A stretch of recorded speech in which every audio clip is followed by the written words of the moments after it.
My Chanukah, says the Talmud in the tractate of Shabbat, which means why Chanukah, but also what is Chanukah. Chanukah, as all of us know, is the festival of lights.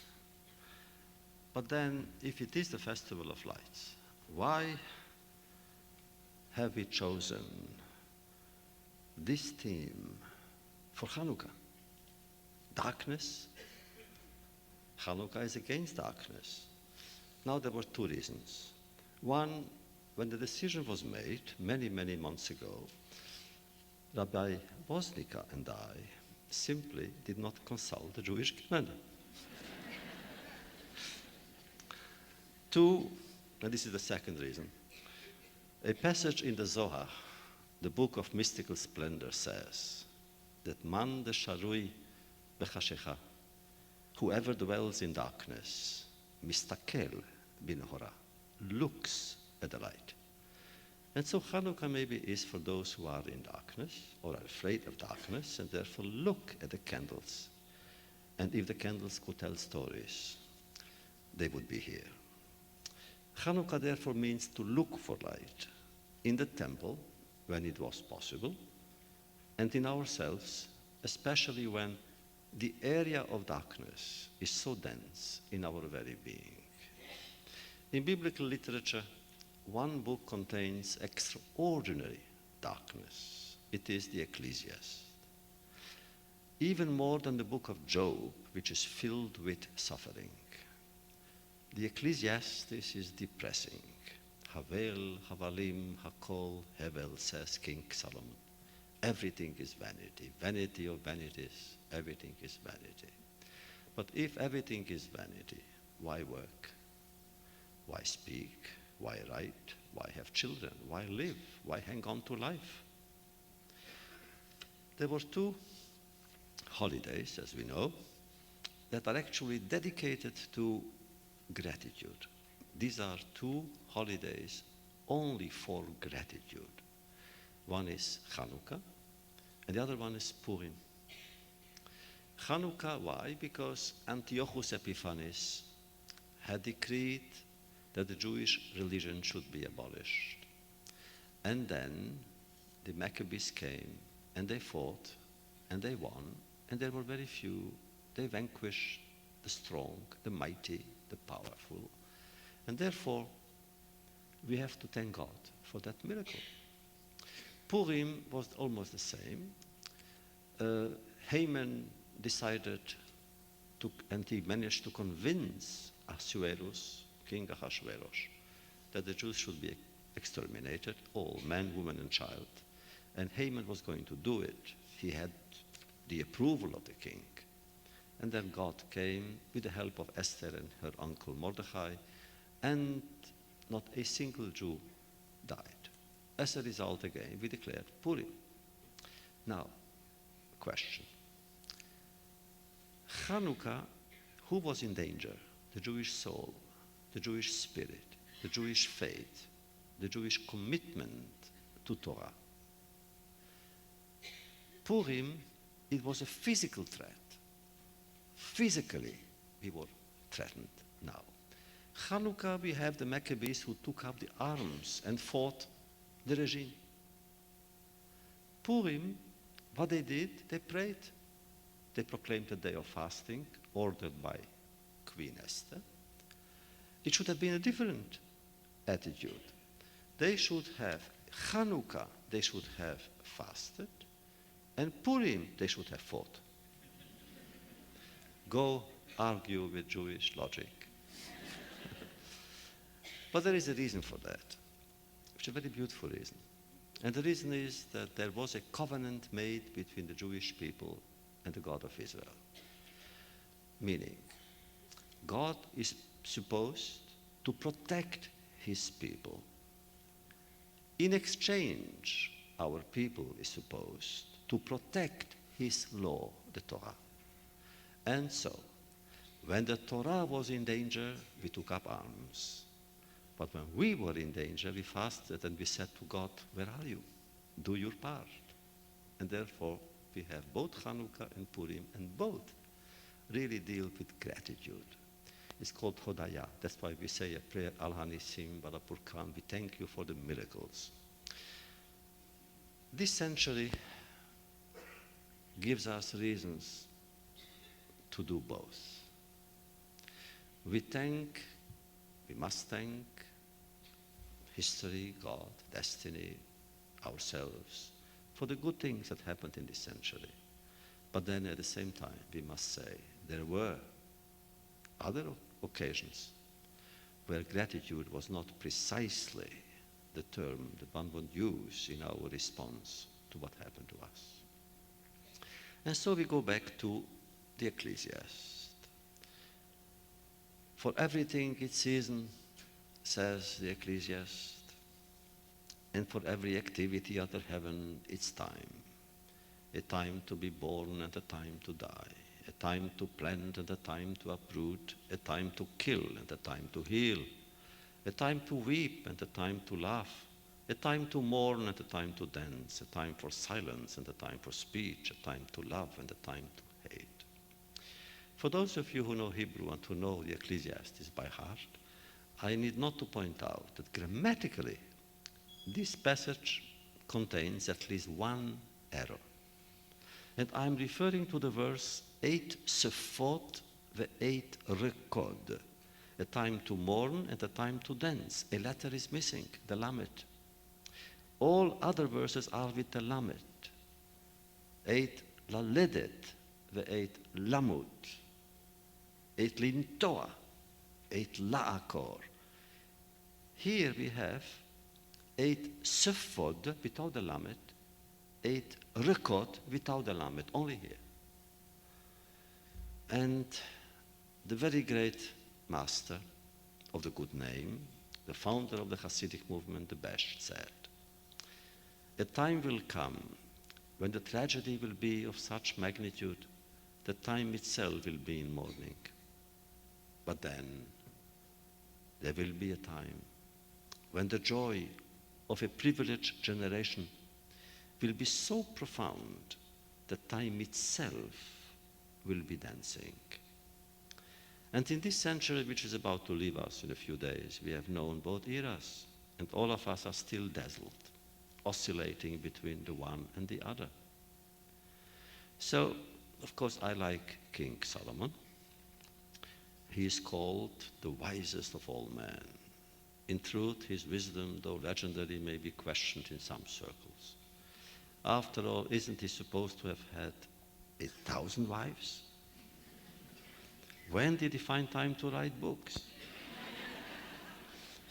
3 volumes have been attributed to him. Shir HaShirim, the Song of Songs, he composed when he was young, in love.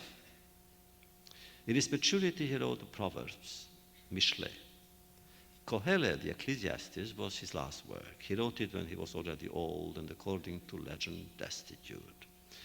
My preference goes to this one, though it is with the book of Job the saddest of all sacred texts. It illustrates the futility, the vanity of human existence, and yet, it is given to us to aspire to what is noble in the human being and justify God's faith in his creation. These are the last 2 verses of the book, otherwise it would not have entered the canon. If this message, therefore, is what concludes the book, well, what does it mean? That there was a change of mood, a change of determination? Well, there is a lesson in that hesitation. And so I actually, for my memoirs, I always searched in Kohelet. Yes, all the rivers run to the sea of human experience, the sea of memory, but it's never full. Occasionally it overflows to the point of moving us with fear and trembling to the breaking point. Some of us have seen too much darkness followed by too much light. After all, 3 years after the worst of all catastrophes in Jewish history and the state of Israel was born, the sea will never be full of either prayer or anxiety. Remember, the past is in the present, although the present is not always in the past. Thus one wonders, in terms of the absolute, what is longer? the past or the future. But the human being may long for the absolute and never attain it. And yet in this century, which brought so much misfortune upon so many nations and communities, there was one element that carried it in its elements of the absolute. And one word may describe it, darkness. When the prophet speaks of darkness at noon, Afela Batzoraim, it is probably our era he was referring to. In scripture, darkness was one of the 10 plagues that the God of Israel has inflicted upon Pharaoh and his people for not letting the Hebrews go and be free. The text emphasizes that for 3 days the land of Egypt lay in total darkness, so that, quote, Lo ra'u ish et achiv, no one saw his brother, quote unquote, commented this celebrated Reb Mendel of Kotz. Why does the Bible feel the need to illustrate the plague? Everybody knows that when it is dark, people cannot see one another. And his answer was, that was the plague, that one did not see one another. We shall talk about it later or next week. For the moment, allow me to open our customary parenthesis. We are about to begin yet another series of our annual encounters here in this place where the acoustics is generally excellent, as is the atmosphere of collegiality. And so, what do we really want to achieve here? Why are we here? So many times have I said, well, maybe this is the last time for the series, but each time we try to change a little bit, something. Mine, instead of lecturing this year, of lecturing on biblical Talmudic and Hasidic terms, which I have done for more than 30 years, always with joy, always trying to communicate to you my joy. What did I try to accomplish in those 30 years, really? To tell you that it's possible to study smiling, to give you a little bit of my passion for learning.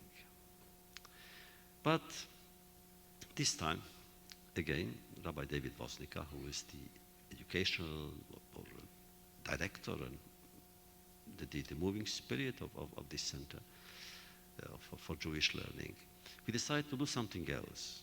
We chose 4 words. After all, language means words. 4 words that each in its own way characterize what I try to transmit in my writings, Sins und die Welt wird geschwiegen, better known as night. Thus, twice this year and twice in spring, it is a commentary I intend to offer to those of you who will consent to take part in this journey. Oh, I shall read a few passages here and there and try to explain what they meant, what they mean now. Did they go through it, the metamorphosis? Have things changed? Have the words changed? We shall begin with darkness first. After all, hasn't it preceded creation itself? The Choshech al Pnei Hamayim, says the Bible. First there was darkness. And then, don't you think that we ought open the door, be it only to allow the latecomers to join us in our common search for some light? Everybody speaks about the millennium. From the Jewish perspective, we must recall those who brought light to their contemporaries and their descendants. Maimonides and Nachmanides, Rashi Rabbeinu Tam, the Besht and the Ari Kadosh and the Gaon of Vilna. I think we must remember the glory of the religious leaders and their disciples, the influence of the spiritual guides and their teaching, the beauty of Hasidism, the erudition of their opponents, the moral grandeur of the Musarniks, the fervent melancholy of the mystics. What would our world, our Jewish world and perhaps our world in general be today without their memories, whose custodians we are? But there was also suffering, agony, anguish. In other words, there were periods of eclipse, of darkness. How did our ancestors deal with the moral darkness that has engulfed their surroundings? They prayed and they wrote. 3 chronicles of martyrology from medieval times survive the centuries. Shevet Yehuda, Yavein Metzulah, and Emek HaBacha. Occasionally, Christian observers themselves offer testimony. Let's listen to one of such narratives from York with some paraphrasing. And I quote almost. And there was among the Jews who found temporary shelter in a fortress an old Jew who was a renowned scholar. And when the Crusaders approached the walls, urging them to convert, the old rabbi decreed as follows: as you can all see, that is awaiting us. Agree with me that for a short life it would not be worthy for us to abandon our holy Torah and choose heresy, which is worse than death. It is thus incumbent upon us to select the way we die, freely. If the Creator of the universe wants us to return our life to Him, let's do so as free human beings. And the Jews did precisely that. They slaughtered one another. Those who tried to escape found their death in the flames. In the Rhineland provinces in Germany and those that belonged to France, the Crusaders marched from city to city, from village to village, pillaging and killing men, women, and children of the Jewish faith. In some places, fathers slaughtered their children, young grooms, their brides, so as not to fall into the hands of the enemy. They could have saved themselves by accepting baptism. Few did. But of all the tragedies that befell our people and beyond it to other people,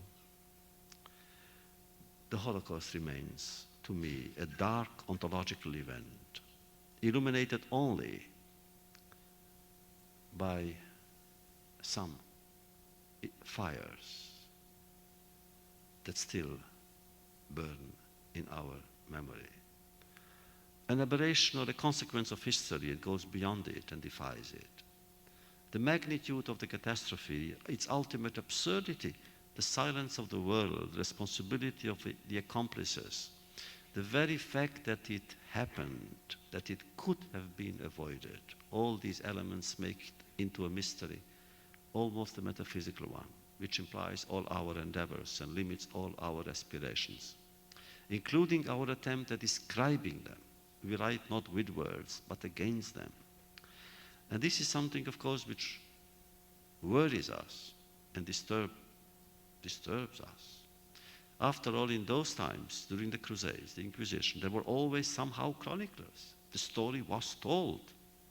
But what about those stories that were not told? What about those places where people died, suffered, vanished, and there was no one left to tell the story? But then, in our times, something of a terrifying nature was done and given. Something was revealed and taken back that we now must face so as not to lose our sanity and humanity. And often I wonder what mystery is greater. The mystery of the killers or that of the victims. What is more incomprehensible? The fact that so many human beings became assassins, seeing in murder a kind of vocation, or the fact that so many human beings vanished in their death factories.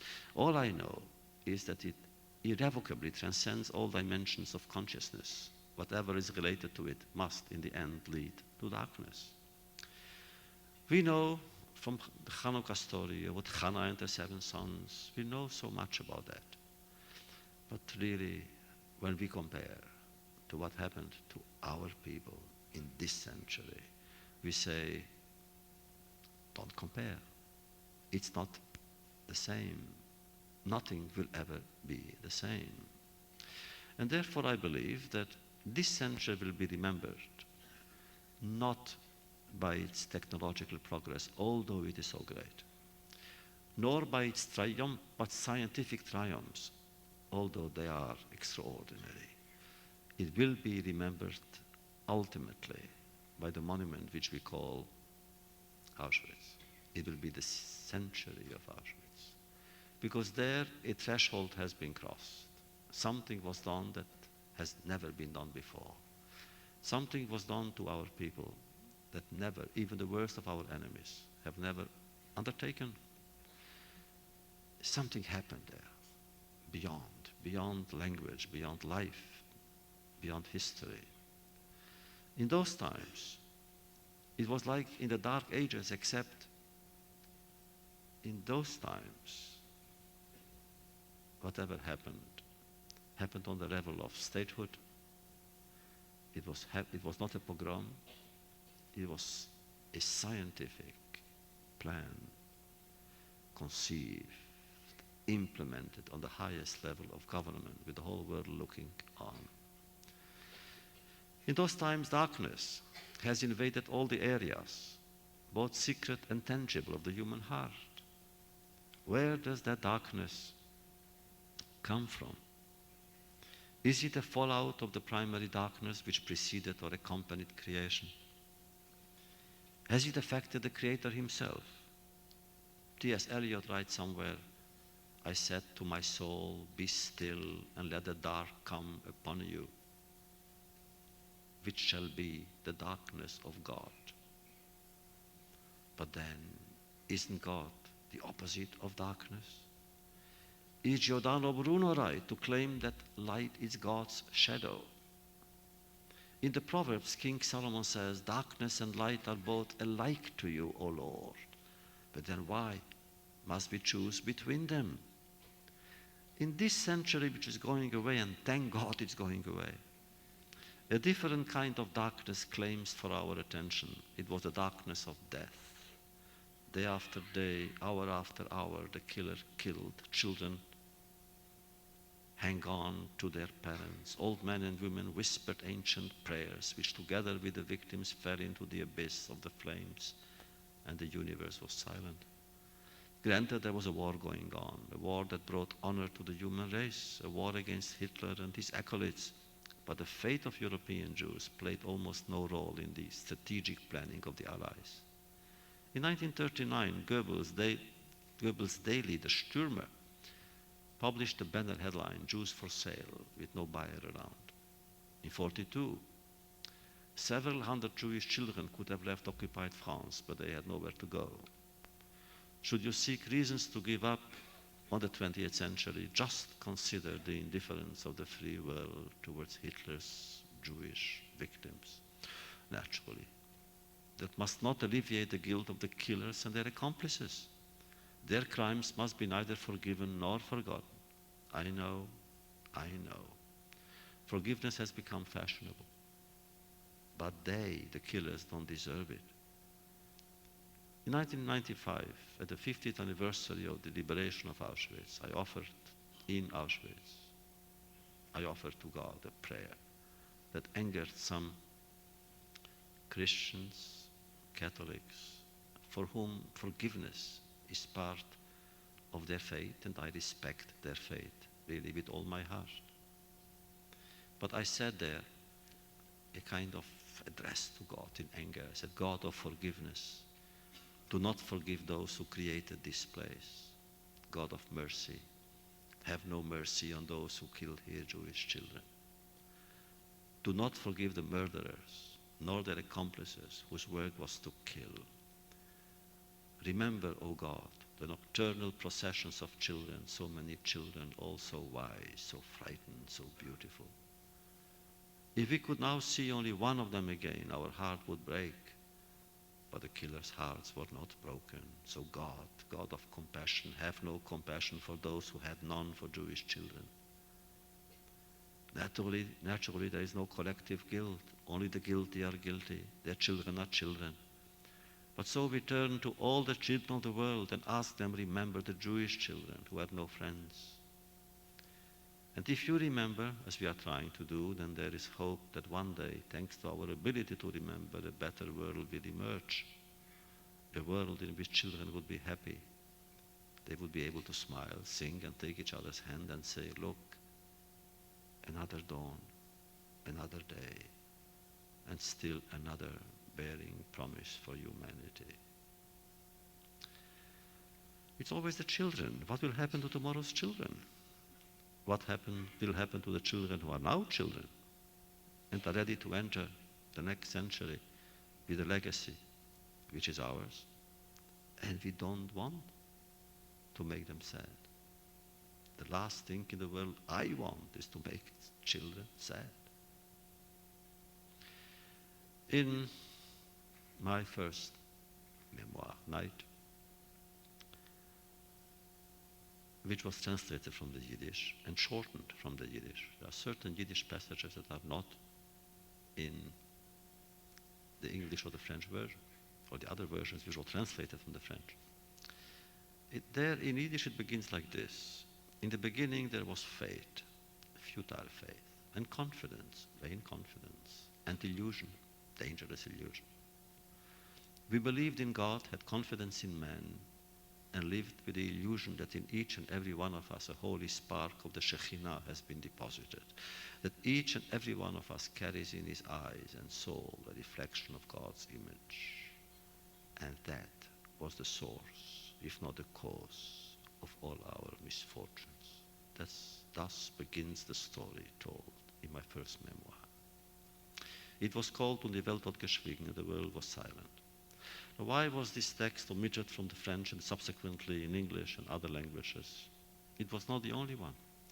Other passages have been removed by my first editor and publisher, a great human being and great publisher, Jérôme Lindon, whose father was a prosecutor in Nuremberg. No publisher would have taken the full version. In fact, they rejected even the shorter version, which was a French translation from the Yiddish book. In the original French version of All the Rivers Run to the Sea, I quote some of the pages that were left in the Yiddish volume, but not in the others. I describe, for instance, in the Yiddish version, my town in its pre-deportation phase, which was marked by the expulsion of so-called foreign Jews from Hungary. And this is what I said. I remember. This evil decree brought trouble and anguish to many Jewish families. How could they prove their nationality? Firstly, they needed birth certificates, but who had thought it useful in the years before that to register with the proper authorities the birth of a son before circumcision? And afterwards they forgot, they were busy. A limited time was granted to the Jews to get hold of the necessary papers. Consequently, on the day of judgment, they came in great numbers empty-handed. They were condemned to be deported. I was still young, just bar mitzvah. But the images of their departure into exile remain graven in my memory. Hundreds of Jews arrived in our town with little baggage, worried faces, in tears. The community organized immediate help. At the station, they received money from men, clothing from women, and food from children. The condemned were locked in a long black train, a train as if in mourning, which carried them off forever, leaving behind the thick and dirty smoke. The train disappeared. Its passengers were never seen again. Strange rumors ran through the town. They were not too far away, somewhere in Galicia. They are satisfied with their fate. No one tried to verify these rumors. We trusted their authenticity. It was more comfortable. Why doubt hypocritically appeasing reports? No one among us, and least of all I, still young, almost a child, clinging to the rays of life and the sun, tried to ask ourselves, and what if the devil was darker than in our painting of him? And what if the Jews were led to slaughter? No one among us, and surely not I, still young to possess the sense of reality, could imagine that the day will come, a day darker than others, when we too will be going towards the unknown. The illusion, the accursed illusion, has conquered our heart, and days went by, days, weeks, months. In my town, the other Jews were forgotten. A quiet and appeasing wind chased all worries and apprehensions away. The merchants conducted their businesses, the students studied Talmud, the children the Bible and the Rashi commentaries, the beggars wandered from house to house to get a bit of food for Shabbat to their families. Life was normal, eternal in Jewish Sighet. Then the streets were shaken by a rumor. Moishe has come back. He has returned from over there. And I describe actually there already in the book, which some of you may have read, about Moshe, the beadle whom I loved. I used to spend times with him before he was deported and after, when he came back from there. In the beginning, he came back and he told a story, which we refused to believe, even I. That immediately after they crossed the border, they were taken to Galicia, and then how they were killed in Kamenets-Podolsk. And people felt he must have lost his mind. But when he said, look, I was there, I saw it happen. My family, my wife, my children, they were killed. People said, well, he must have seen something, and therefore he is no longer sane. At the end, he stopped talking, except to me, because I love to listen to him. I didn't believe him either, but I listened. I love stories. And he told stories that came from the Middle Ages, from the Dark Ages.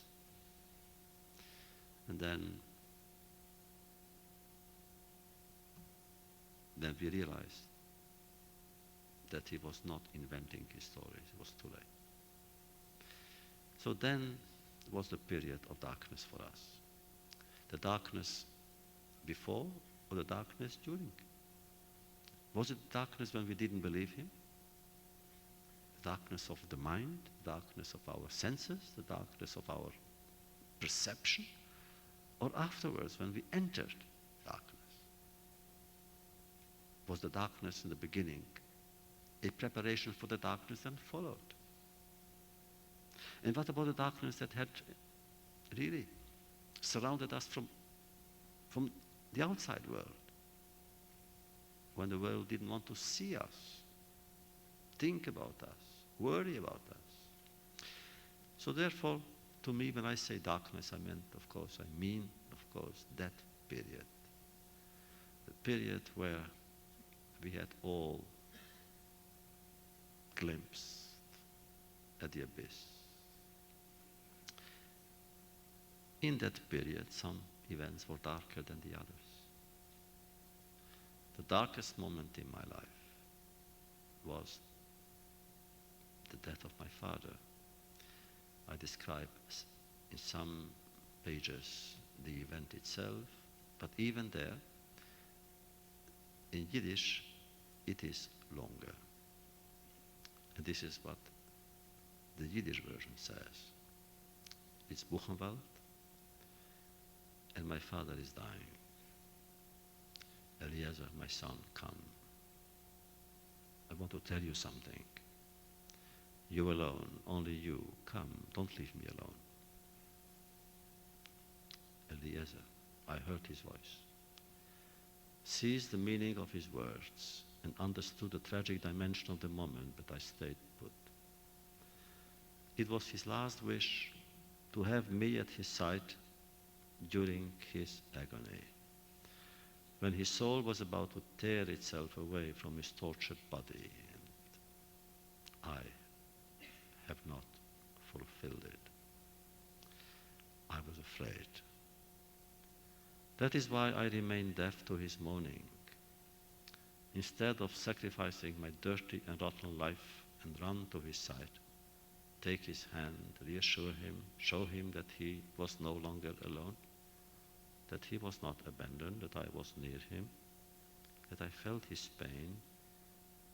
Instead of all this, I remained where I was and prayed to God for my father to stop calling my name, to stop crying, so as not to be beaten by block supervisors. But my father was no longer conscious. His whining and shadowy voice continued to pierce the silence, calling me alone. Then the assessment got angry, came to my father and hit him on his head. Shut up, old man, shut up. My father did not feel the blows. I felt them. And yet, I did not react. I let the assessment hit my father. I let my father be alone in his agony. Worse, I was angry at him because he made noise, because he cried, because he provoked the beating. Eliezer, Eliezer, come, don't leave me. His voice reached me from so far away, from so close by, and I did not move. And I shall never forgive myself for that. I shall never forgive the world for having forced me to remain motionless, for having made me into a different man, for having awakened the demon, the lowest spirit, the most savage instinct in me. After the appel, I jumped down from my box and ran to him. He was still breathing, but said nothing. His eyes closed, sealed, bathing in sweat. His lips were moving. I was convinced that they whispered something. I leaned over his face so as to better hear and catch his inaudible words. His last. Too late. My father no longer recognized me.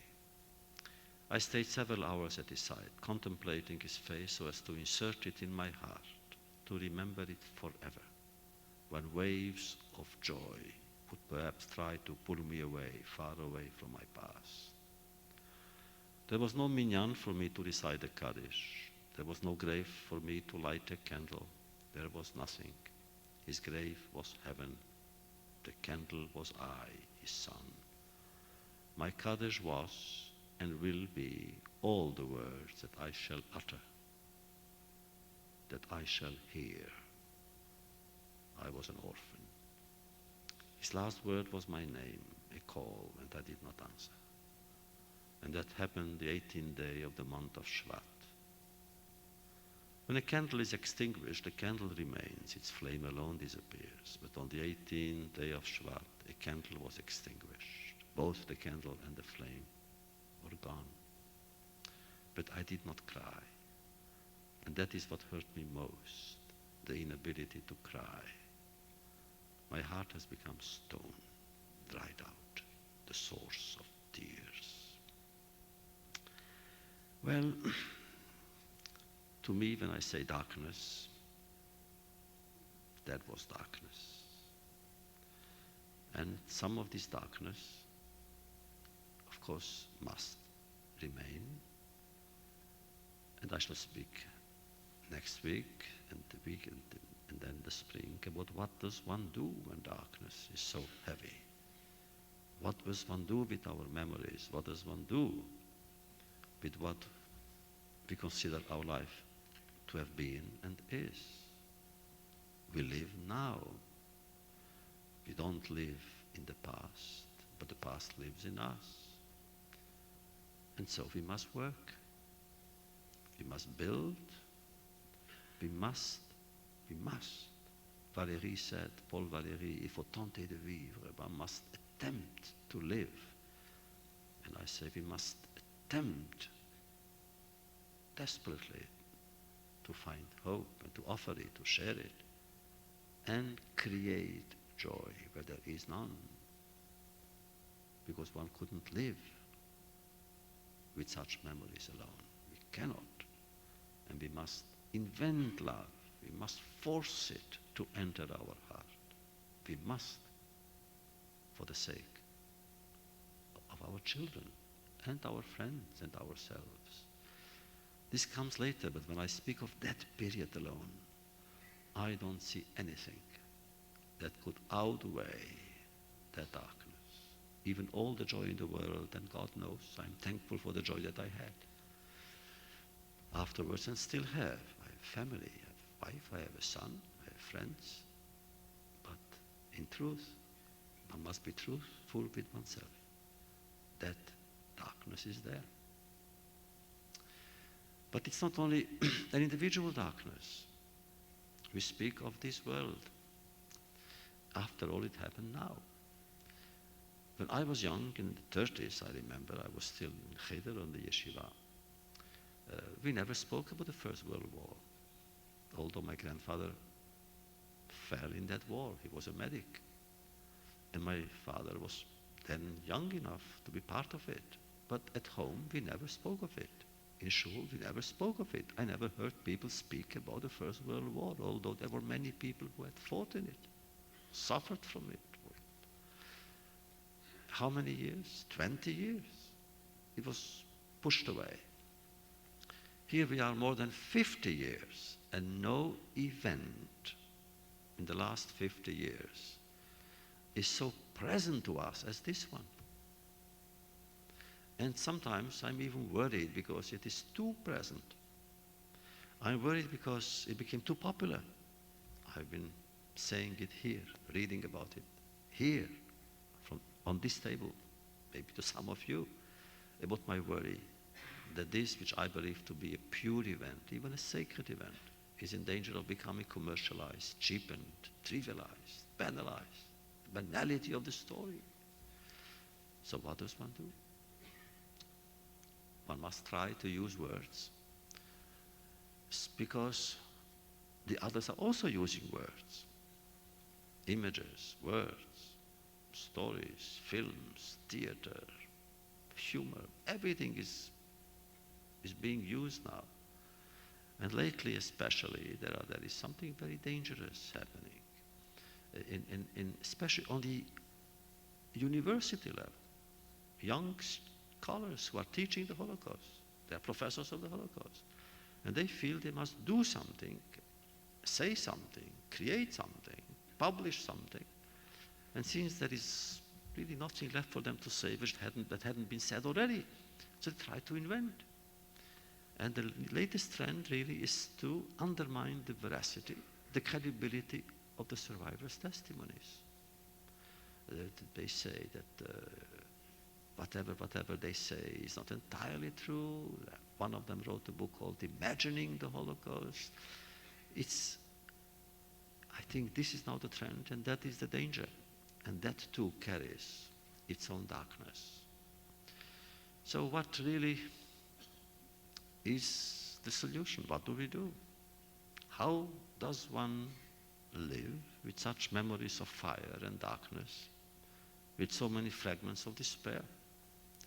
How does one live in a world which witnessed the murder of 1 million children and remain world? How does one live today in a world? How does one write today? How does one testify in a world that actually doesn't want to hear what we have to say, that prefers something else, something easy, something cheap? It's easier, it's more comfortable to believe like that and to listen to those stories.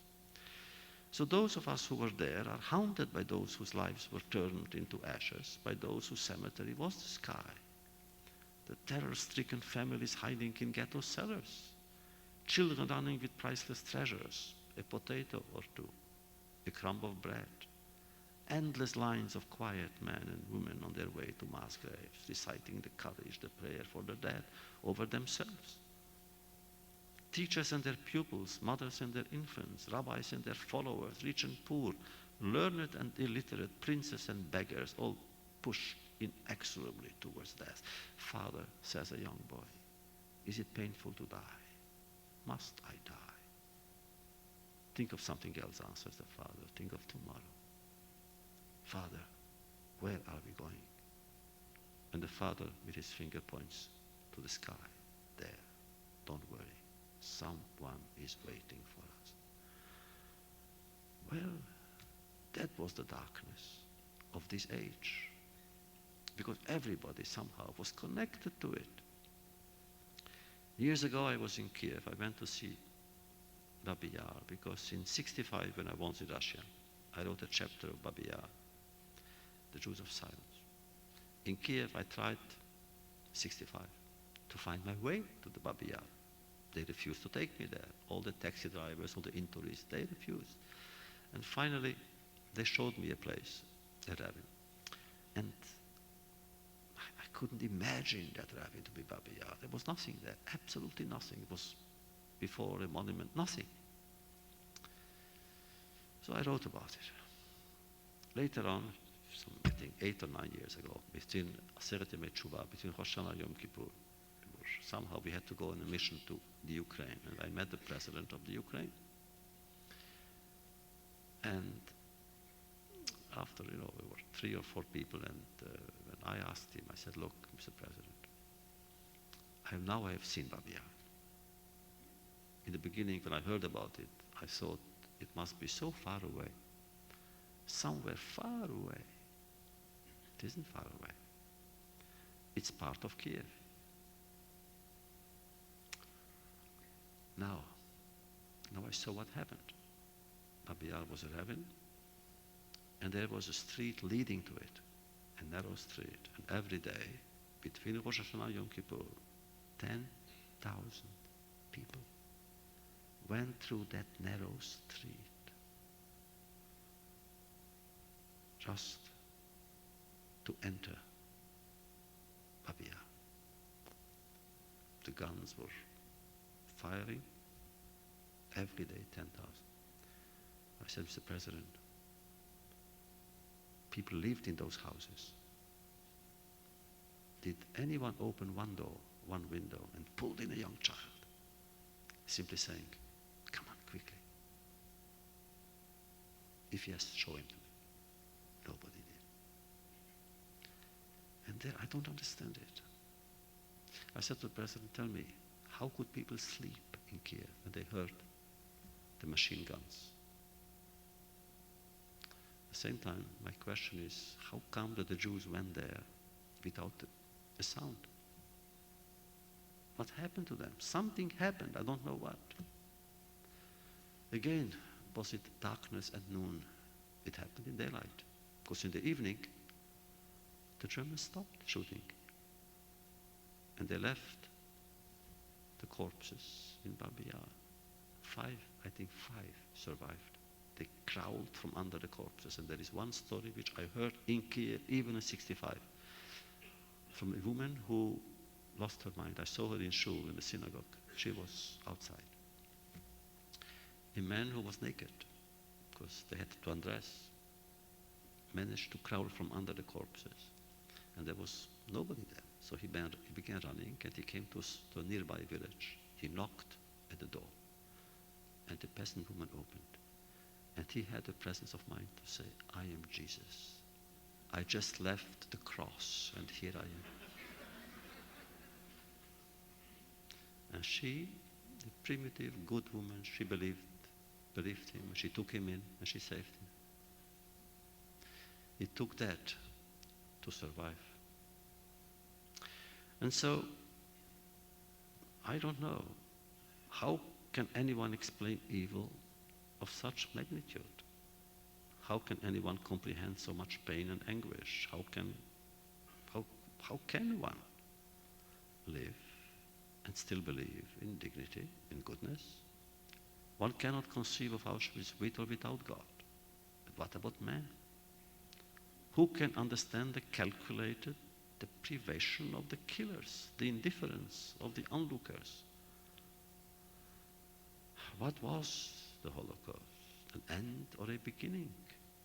Prefiguration or culmination? Was it a final convulsion of demonic forces in history? A paroxysm of centuries-old bigotry and hatred? Or on the contrary, a momentous warning of things to come? Turning point or watershed, it produced a mutation on a cosmic level, affecting all possible areas of human endeavor. After Auschwitz, the human condition is no longer the same. After Treblinka, nothing will ever be the same. The event has altered man's perception and changed his relationship to God, to his fellow man, and to himself. The unthinkable has become real. After those times, everything seems possible. Well, this, therefore, is the darkness. We shall talk next week about the joy of this century. There were good things that happened in this century. Very good things, some of them extraordinary things, that should bring us always into a mood of hope and gratitude. That's why Hanukkah is gratitude. What does one do when we oscillate between so much despair and so much joy? At the end of my second volume, which was magnificently translated by someone whom I love, my wife, It's the best translation she ever made, but I say it about every book she does. And this is how, after all the stories in that book, which we'll talk about another time, I come to a certain conclusion. And this is the conclusion. And yet, it's my favorite expression, and yet, one must wager on the future. To save the life of a single child, no effort is superfluous. To make a tired old man smile is to perform an essential task. To defeat injustice and misfortune, if only for one instant, for a single victim, is to invent a new reason to hope. Oh yes, I know it is not always easy to hope.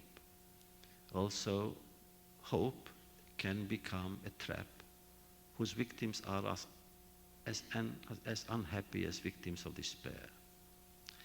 I came up against this problem when I was writing The Forgotten, which I had trouble finishing. I did not want to leave my young protagonist Malkiel faced with total despair.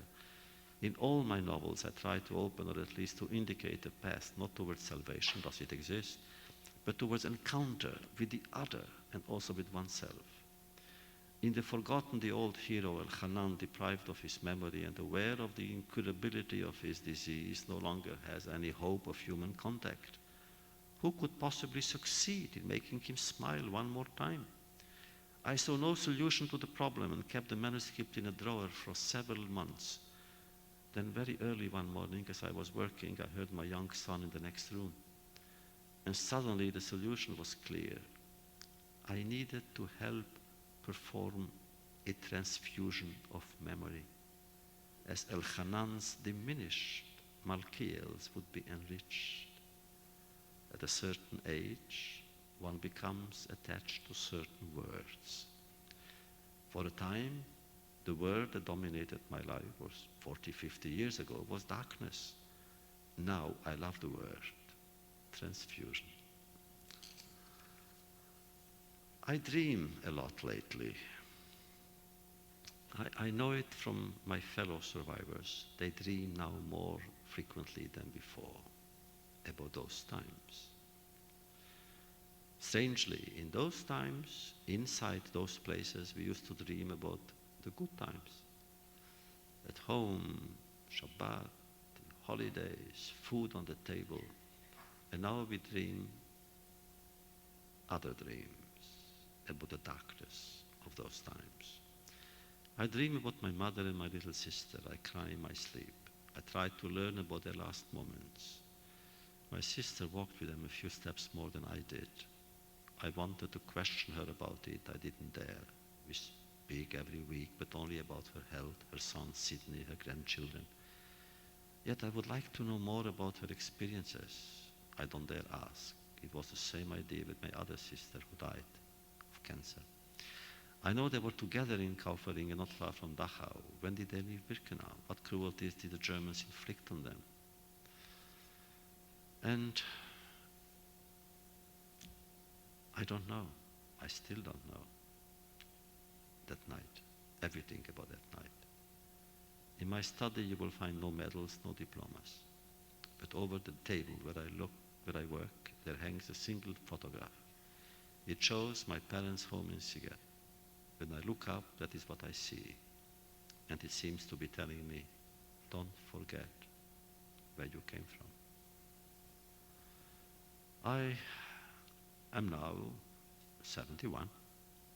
It's time to take stock again. The century I have lived through has been more violent and more promising than any other. More darkness and more warmth. Mankind has never before proved to be as vulnerable or as generous. Man lives in expectation. Expectation of what? The Jew in me is waiting for redemption.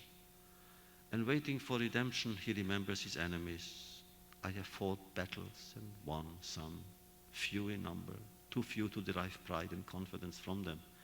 Anyway, I don't think I shall stop now. I trouble some people when I raise my voice, others when I don't speak up. There are people, good people, who often make me feel as though I owe them something. I don't resent it. There are some who understand my itinerary, others never will. I continue to learn, thus to take and give back, to reach out to others, to begin and begin again with every encounter.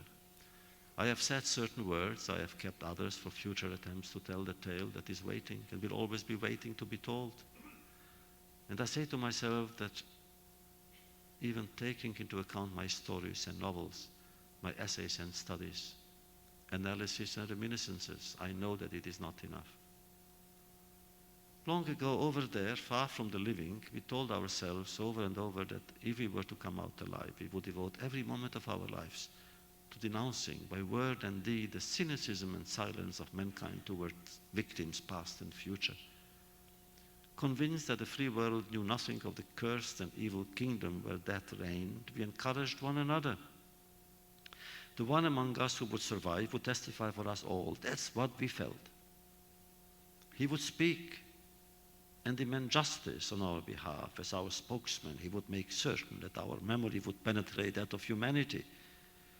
He would do nothing else. His days and nights would be devoted to telling the story. He would turn his entire life into a weapon for our collective memory. Thanks to him, it would not be lost, and I was no exception. There were times after the liberation when I saw myself as a messenger carrying only one message: to say no to forgetting the life and death of the community swallowed by night and spit back into the sky in flames. My only goal and obsession was to save them from a second death. I didn't know that I was like Kierkegaard's jester who shouted fire and people thought he was joking. I saw myself crisscrossing the earth, going from town to town, from country to country like the madman in Rabbi Nachman's tales, reminding humans of the good and evil they are capable of, making them see the armies of ghosts hovering around and within us. And then I stopped running. Or let's say that I slowed my pace. I study, I teach, I guide my students towards their careers. I observe the passerby to guess their secrets. I am happy, I am sad. I continue to teach, to write more books, more novels. In short, I try not to die before I die. Marion and I have founded a home. We have watched our son grow. He fills us with pride and happiness. Together we have tried to do useful things. I was happy and sad, more happy than sad, depending when. In 1970, I spoke of my intention to add my testimony. This is what I wrote in a book that came out in 1970. And now, teller of tales, turn the page. Speak to us of other things. Your mad prophets, your old men drunk with nostalgic waiting, you're possessed, let them return to their nocturnal enclaves. They have survived their deaths for more than a quarter of a century, that should suffice. If they refuse to go away, at least make them keep quiet. At all costs, by every means. Tell them that silence, more than language, remains the substance and the seal of what was once their universe. And that, like language, it demands to be recognized and transmitted. That was the conclusion of a book called One Generation After. A pessimistic assessment? I believed it then. I had decided not to speak of it anymore. What about today? Those born at the time that text was written are now more than 30 years old. They have their whole lives before them. Must we speak to them? Of whom? Of what? Of our past? To make sure that it will not become their future? To silence those who deny our past, those who wish to silence us? And here I had dreamed of singing of memory and friendship in a world that sadly needed both. Remember, the book commends us. In my tradition, memory does not set people apart. On the contrary, it binds them one to the other and all to the origins of our common history. It is because I remember where I come from that I feel close to those I meet on the way. It is because man is capable of transforming his burdens into promises that he lives them fully. And that is why to live without the past is worse than to live without the future. What would our civilization be if it were stripped of its memory. Memory is more than the sum of images and words, cries and deeds. It is even more than an individual of collective identity. It is the bond that ties us to the mystery of the beginning, this nebulous place where man's memory is reflected in God's. That is why we stubbornly continue to bear witness. And yet, generations later, I confess to doubts. Have I failed my commitment? Have I written books? Yes, I have written books, but with a few exceptions that deal with other things. I have written on diverse subjects, mostly in order not to evoke the one that for me has the greatest meaning. I've been trying for a long time to understand why. Well, like most survivors, I tried to invent reasons to live and the new concept of man in his insane world and the new language, which is a primary language, whose only purpose is to describe all that eludes writing, to cry without opening our mouth, to speak to the dead, since they can no longer speak to us. And so I go on writing and explaining why we must invent reasons for living and for believing in life and for continuing to create links and bonds between person and person, between people, traditions, cultures, religions. It's our only chance. Should it be at the expense of memory? Oh no. Nothing should be done at the expense of memory. Memory is what keeps us who we are and what we are. Memories gives us the direction, not only about the past, but about the future. So, we shall speak about the joy, about these struggles next week. But let me conclude with one of my very favorite stories. It's not even mine, I'm just retelling it. Some of you may know it. When the great Rabbi Israel Baal Shem Tov saw misfortune threatening the Jews, it was his custom to go into a certain part of the forest to meditate. There he would light a fire, say a special prayer, and the miracle would be accomplished, and the misfortune averted. Later, when his disciple, the celebrated Maggid of Mezerich, had occasion for the same reason to intercede with heaven, he would go to the same place in the forest and say, Master of the universe, listen, I do not know how to light a fire, but I'm still able to say the prayer. And again, the miracle would be accomplished. Still later, his disciple, Rabbi Moshe Leib of Sassov, in order to save his people once more, he would go into the forest and say, I do not know how to light the fire.